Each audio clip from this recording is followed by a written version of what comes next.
I'm now joined by Bonang Mohale, Chairman of the Bidvest Group and Chancellor of the University of the Free State.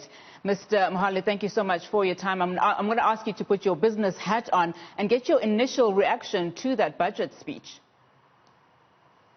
So first of all, you can see that the minister was doing a balancing act, walking the tightrope. I think he has managed to give effect to the president's economic reconstruction and recovery plan. So what he was trying to do was to ensure that we avoid a debt crisis, that indeed we shift our expenditure from consumption to investment, that we lower our cost of capital, that we indeed increase our debt to 5.5 trillion, but we reduce our main budget primary deficit, which is currently sitting at 266 billion. What I particularly like about it is that the consolidated spending of 6.2 trillion is divided mostly around learning and culture, of course, social development, and then lastly, health. Lastly, for me, the most important is focused on growth, which is 3.3% GDP growth positive for 2021. Mr. Mohale, as an investor sitting outside of South Africa and listening to the debt burden that South Africa faces, would you actually put your money in South Africa listening to the minister saying the right things, like you've said, spending on infrastructure and investment and transformative economic reforms? You see, South Africa has always been helped by external factors more than what we do and say internally.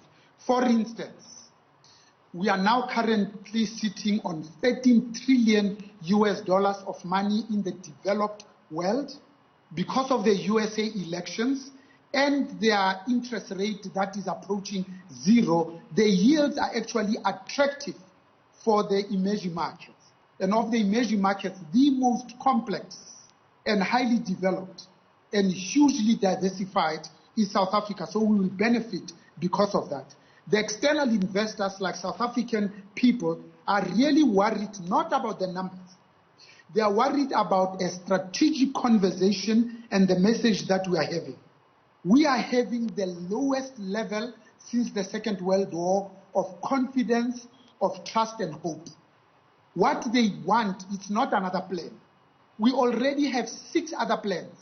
We are in the midst of implementing the NDP 2030, and we still have another 10 years. Now we develop another plan. And we have just come out of the new growth path of probably 2010 that promised 4 things. Before then, it was as Giza. Before then, of course, it was the growth, employment, and redistribution strategy. The very first that we developed is called the RDP. Now you talk to young people, they think RDP is a house. So it's a crisis of confidence more than anything else. It's about saying all of us were united as social partners against a common enemy, which was apartheid. Now when you see people who call themselves our leaders stealing PPE, 2/3 of that money from the poor, from the hungry, from the sick and the dying, you are not sending a particularly confident message. When you see police only arresting people of crimes committed 10 years ago in 2010 and in 2014, even socially with Meiwa, or on the 6th anniversary of his death, then and only then are we talking about arrest. Again, it doesn't instill confidence. But I think the minister, what he's trying to do is say, look, here's the diagnosis of what I think is wrong.